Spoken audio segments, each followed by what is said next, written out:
सनातन संस्कृति का जो सृष्टि की रचना हुई थी उस टाइम का ये धर्म है और जीव की उत्पत्ति इसी सनातन संस्कृति से ओतप्रोत होकर के इससे पृथ्वी पर अवतरण हुआ उस जीव का। बाद में तो फिर बहुत ही संस्थाएं, पंथ, मजहब बहुत अन्य बन गए। तो हम कितने भाग्यशाली सौभाग्यशाली हैं कि जब से सृष्टि की रचना रची है तब से लेकर अब तक हम सनातन में बने हुए हैं। ये कितने भाग्यशाली हैं, अपने आप में बहुत भाग्यशाली हैं। और ये एक अमूल्य अवसर है श्रेष्ठ बनने का, श्रेष्ठ करने का और श्रेष्ठ पाने का। और जो भी ये चीज़ श्रेष्ठ करना और बनना और पाना वो कौन सी योनि में करता है? मनुष्य योनि में। तो ये जिंदगी अपन को एक बार ही मिली है, दोबारा मिले नहीं, 2 बार नहीं मिलती है, ये एक बार मिली है। तो इसको श्रेष्ठ करने के लिए हमारे सनातन धर्म में श्रेष्ठ सदकर्म इस यज्ञ को बताया गया है। तो इस यज्ञ को साक्षी रख करके कोई भी जो नशा पता विचार जो भी है आप त्यागना चाहते हैं तो बहुत बड़ा साक्षी होता है। और ये साक्षी हमेशा हमेशा उस ब्रह्मांड के अंदर जब भी आप जन्म लेंगे आपका ये साक्षी रहेगा। तो इसलिए पहले दीपक और जल का बहुत साक्षी होता था, अपन घर भी करते हैं, लेकिन इतना बड़ा सिद्ध पीठ और तपोभूमि के अंदर जो संकल्प लेके जाते हैं उनका अवश्य उद्धार होता है। बाकी ऐसा नहीं समझे कि ये आज ही प्रोग्राम हुआ, विगत 16 सालों से ये प्रोग्राम चल रहे हैं बिना किसी भेदभाव के, छुआछूत के, ऊंच नीच के, अमीरी गरीबी को भेदभाव मिटा करके ये ऐसे सदकर्म शायद ही आपको देखने को मिले। और आप देख रहे होंगे यहाँ किसी प्रकार का दिखावा, प्रपंच, ऐसी व्यवस्था नहीं की गई है इसके। लेकिन आप जैसे योग्य या संस्कारित व्यक्ति हैं, इस यज्ञ में सम्मिलित हुए हैं, ऐसे ही संस्कारित दानदाता भी हैं। लेकिन दानदाता ऐसे नहीं खरबपति, वो आप जैसे गांवों के ग्रामीण आदमी हैं जिनसे ये यज्ञ हो रहा है, कोई अरबपति आदमी से नहीं हो रहा। आप सभी कोई 1 कट्टा आटे का, कोई 1 बोरी चीनी की, इस तरीके से किसी से बहुत तगड़ा सामान लेकर के ये यज्ञ नहीं किया गया है। और आप ये भी नहीं सोचें कि कोई व्यक्ति करवा रहा है तो हम किसी व्यक्ति के किराए लिए यज्ञ में बैठ रहे हैं। आदमी को होता है ना ईगो, तो ये तो पूर्णतया सिद्ध योगी बाबा बालनाथ जी की कृपा से हो रहा है और सभी के लिए और सबका ही है और सभी आप इसमें सम्मिलित हैं। इसका श्रेय है जो आप लोग बैठे हैं, जो इसमें सारी व्यवस्था कर रहे हैं और किसी भी आचार विचार अच्छे से इसमें लगे हुए, उनका सभी का ही सहयोग है। और इसका प्रतिफल मैं तो गढ़ रूप में सोचता हूँ कि पूरे भारत सहित पूरे विश्व को मिले और मिल भी रहा है। ये नहीं आज इस रूप में कर रहे हैं, ये 14-15 साल हो गई, आज 16वीं साल कंटिन्यू अनवरत जारी है ये।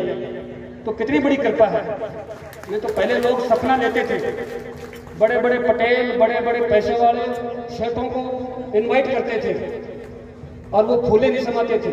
और आप जैसे गरीब आदमी, साधारण व्यक्ति ये दूर की कोटि के रहते थे, दर्शन मुश्किल हो पाते थे, मंच पर इतनी भीड़ हो जाती थी। आज आप इस घोर कलयुग के अंदर इसको इतने सरल तरीके से और विरल भाव से और निर्विघ्नता पूर्वक शांतिपूर्वक कर पा रहे हैं, ये गुरुदेव की कृपा है। तो इसमें आपको बहुत ही मतलब अंदर से सौभाग्यशाली और भाग्यशाली समझते थे। उत्साह और उमंग से यहाँ से जो भी संकल्प लेके जाएं अपने परिवार में और अपने यारे प्यारे में सबको बताएं इस चीज़ के बारे में। और मेरा मकसद ये है कि करना और यहीं बुलाना नहीं है, कि आपके गांव के अंदर भी मेरी इच्छा है।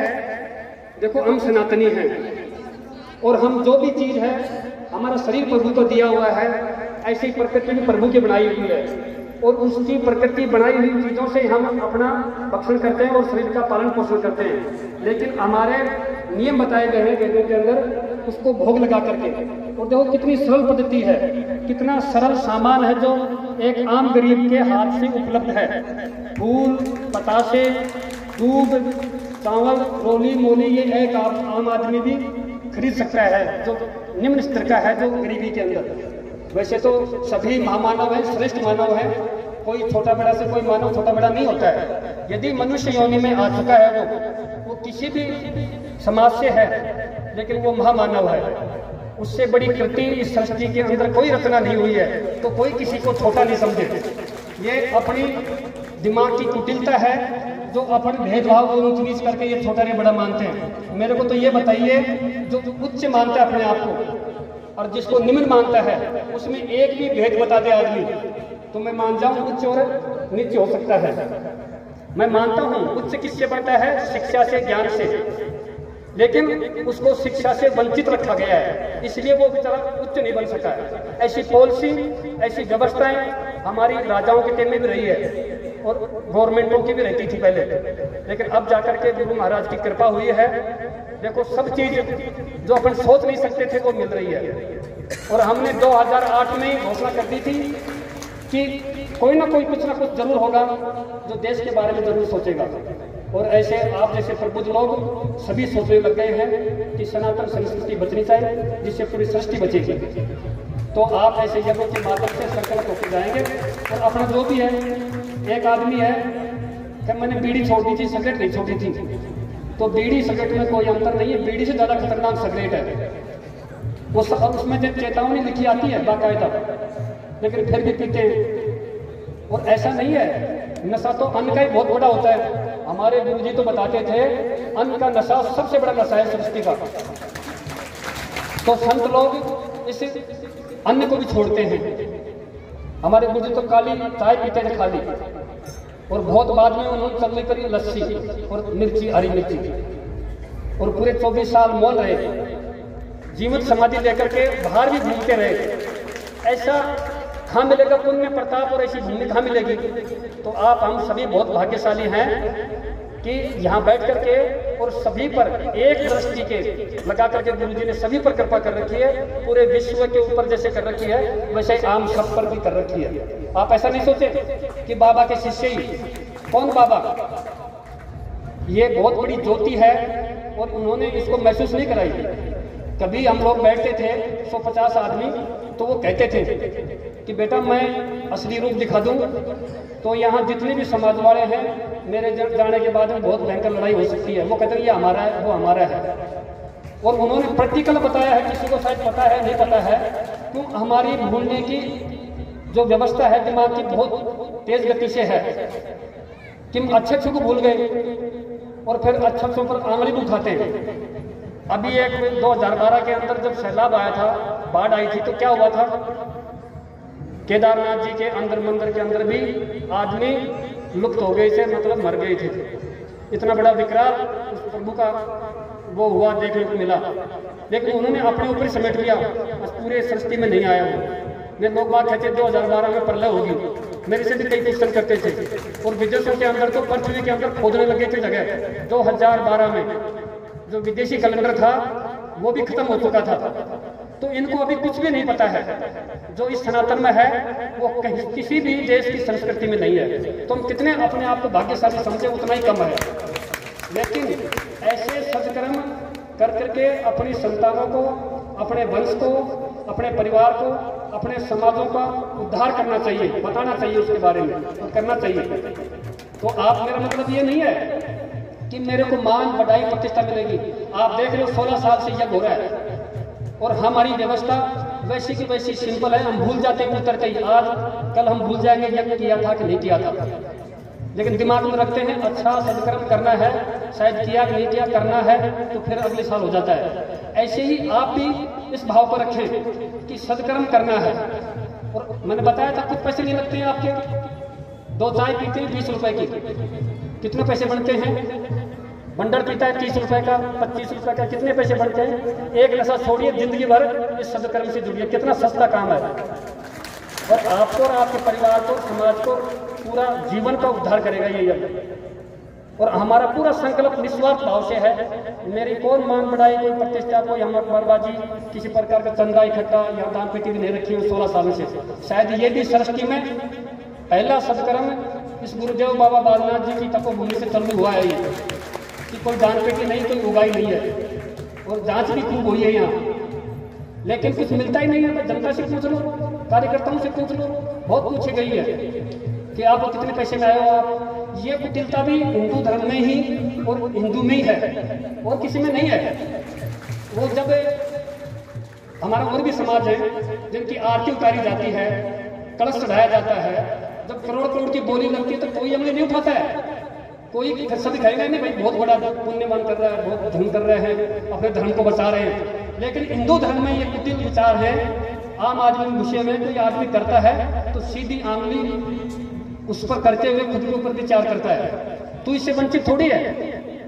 बिना पुण्य के, बिना किसी दान अंश के कोई भी कार्यक्रम नहीं चलता है। और ऐसा होने लग जाएगा तो फिर आपका महत्व क्या रहेगा फिर? तो इसी वजह से आपस के संबंधों को जोड़ करके जो निमित्त मात्र, अंश मात्र, ऐसा नहीं कहते हैं आप 10 करोड़ दो, 1 करोड़ दो, 1 लाख दो, 10,000 दो। आपकी 1 रुपए से लेकर 100 रुपए तक कैसी भी श्रद्धा है अपनी इच्छा अनुसार, ऐसे ही ये सब कर्म बनते हैं, ऐसे नहीं बनते हैं। तो आप इन चीज़ों को भूल जाइए और अपनी सनातन संस्कृति से जुड़ जाइए और बच्चों में ये जागृति लाइए। ये हमारे प्रतीक हैं, ये सिद्धपीठ हैं, जो इनका दर्शन करवाना चाहिए और करना चाहिए, इनके बारे में बताना चाहिए। तो ही तो हम समझेंगे, जानेंगे, आने वाली पीढ़ी समझेगी। और कब तक अपने संतों के ऊपर आश्रित रहेंगे? ये बहुत कम होते जा रहे हैं। ऐसे ही महाराज जी जब वो चुपचाप चले गए, किसी को मैसेज नहीं होने दिया। लेकिन वो कहते थे कि मेरी 3 समाधियां हैं, कि 2 समाधि तो मैंने ओपन ली है और 1 समाधि मेरी गुप्त रूप से चल रही है। इसका मतलब अभी भी वो सामने है लेकिन दिख नहीं रहे हैं। जो दिखती है वो तो माया है और जो नहीं दिखता है वो मायावी है। लोग यहाँ खड़े भी हैं, साक्षी हैं कि समाधि लेने के बाद, सिमटेड करने के बाद में किसी भगत के, हमारे यहाँ डॉक्टर लाला राम जी हैं पीछे, उनके घर पर सत्संग में आए थे और समाधि सिमटेड में, समाधि के अंदर भी है, ये प्रत्यक्ष में है। लेकिन फिर भी लोग पता नहीं किसी को खोजने के लिए अपने आप को भटका रहे हैं, दौड़ रहे हैं, चक्कर काट रहे हैं, पास में बैठ करके भी नहीं समझ पा रहे।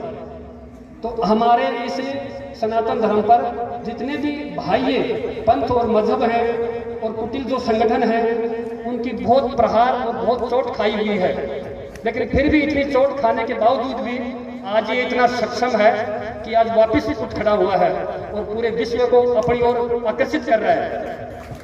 विश्व के जितने भी साइंटिस्ट हैं, जितने भी बुद्धिजीव हैं, उन्होंने कहा है कि सनातन बचेगा तो पूरी सृष्टि बचेगी, पूरी दुनिया बचेगी। ये हमारे तो पहले खा गए, लेकिन हमारी कही बात मानते नहीं लोग बात। जब तक बाहर का सर्टिफिकेट नहीं आ जाए, ये आदत बन चुकी है। अपने सर्टिफिकेट को महत्व नहीं दे करके बाहर से इसको सर्टिफिकेट दे तो उसको महत्व समझते हैं। ये विडंबना की स्थिति है। हमारी चीज यहाँ से गई हुई है और वापस रिसर्च होकर के, रिवर्स होकर के वापस यहाँ आ रही है, तो उसको मानते नहीं। बहुत तगड़ी चीज है बाहर की है भैया। सारा ज्ञान, सारा विज्ञान इस धरती, इस सनातन और आयुर्वेद, अथर्ववेद, जितने भी सामवेद, ये 4 वेद हैं, इनसे निकले हुए सारे जला दिए गए। 5-5 महीनों तक किताबें जलती रही। हमारे जो आक्रांत आए थे तो आप देखिए कि क्या इतिहास भरा पड़ा था अपने पास, लेकिन सारे बिक गए पैसों में, सामान ले गए, उठा ले गए, यहाँ पर देखते देखते रह गए। लेकिन वो असली किताबों में कब तक है? ऐसी संस्कृति सृष्टि में नहीं है जिसका प्रतिकर मैंने सुबह बताया था कि उदाहरण इन संतों के माध्यम से मिलता है। जिस प्रकार से कभी कभी आते हैं, जिस प्रकार से सिद्ध योगी बाबा बालनाथ जी आए, जिंदी समाधि लेके दिखाई, सिमटेड रहे, बाहर भी घूम रहे, अंदर भी है। इसका मतलब ये महान संस्कृति है। इसमें एक से एक ऋषि, मुनि, साधु, संत ये आते रहते हैं। तो हम कितने धन्य हैं, अपने आप को धन्य समझना चाहिए। इसमें बिल्कुल विमुख नहीं होना चाहिए, शर्म नहीं होनी चाहिए और खुल करके अपना सदकर्म में भाग लेना चाहिए। कहीं तो शर्मिंदगी आती है। हमारा जो मुख्य यजमान है, मैं धन्यवाद देता हूँ। इसकी मिसेज जो कई दिन से मेरे पीछे पड़ रहे थे, हम भी मुख्य यजमान बनेंगे, जबकि IT क्षेत्र से कंप्यूटर है, इंडस्ट्रीज लगा रखी है और फिर भी इसकी रुचि नहीं सनातन धर्म के अंदर। इतनी बढ़िया मिलता है, टॉप का पढ़ करके कंप्यूटर साइंस और अपनी इंडस्ट्रीज लगा रखी है और पैसे अनाप शनाप कमाते हैं, लेकिन फिर भी रुचि है। सदकर्म अपने बच्चों को भी इसी काम में लगाते हैं और पूजा पाठ सुबह शाम होती है। तो कोई ये सदकर्म है, ये आपको कोई पढ़ाई थोड़ी रोकेगा। लेकिन कईयों की आदत क्या होती है, नहीं तू मत बैठ अभी यज्ञ में, तेरा बाप जिंदो है, तेरा दादू जिंदो है। अरे यज्ञ तो सदकर्म है। ये तो हमारे जो सबक बाबा हैं, दादा पोता पड़पोता सब बैठ गए, बोले एक साथ में क्या हो गया। और अभी भी डोकरा 104 साल का है, ये तुम्हारे सामने बैठा जो अभी मेरे पास आते हैं भोग देने के लिए सुबह सुबह डेली, ये 104 साल के हैं। सुबक्स बाबा मत और आज इनकी वृत्ति आप समझ नहीं सकते। इनकी आज की इतनी आयु है, पूजा के लिए इतनी तत्परता से भगते हैं कि सब आदमी को उठा करके सोचते हैं मेरा हाथ लग जाए पूजा के। ऐसे भाव, ऐसा समर्पण भाव आदमी के अंदर जग जाएगा तो सब ही बैठे बैठे पूजा हो सकती है, ये गारंटी की बात है। ऐसे भाव जगाने के लिए पहले प्रैक्टिकल मेहनत करनी पड़ेगी, जो हम ऐसे सत्कर्मों से करते हैं। तो आप इसको ऐसा नहीं समझें कि हमको आकर के यहाँ बांध दिया, बांधा किसी को नहीं है। इससे तो आकर के खुल गया और आपकी आत्मबल मजबूत हो गया। आज आपको शरीर को, मन को और आत्मा को जो पुष्टि मिली है, जो एनर्जी मिली है, ये 1 साल तक नहीं कई सालों तक काम करेगी और आप धन्य महसूस करोगे अपने आप को। कभी सोचोगे, कोई संकट आएगा, सोचोगे ना, जब आपको अनुभव होगा हाँ वहाँ बैठ के आए थे, ये बाबा परिचय देते रहते हैं और अभी भी देंगे। तो आप सभी को मैं ज़्यादा नहीं बोल करके आप अपने जो हमारे आचार्य जी बता रहे हैं वो कर्म सुन लीजिए, जो क्या क्या करना है ये बताएंगे। अभी ध्यान से जल्दीबाजी नहीं, बस आधे घंटे का काम है, तो सुन करके फिर आप अपना स्थान पर प्रस्थान करेंगे भोजन पानी लेकर के। यदि आपको हमारी वीडियो अच्छी लगी तो वीडियो को लाइक, शेयर व कमेंट करें और आगे की वीडियो आप तक पहुंच सके उसके लिए हमारे चैनल को सब्सक्राइब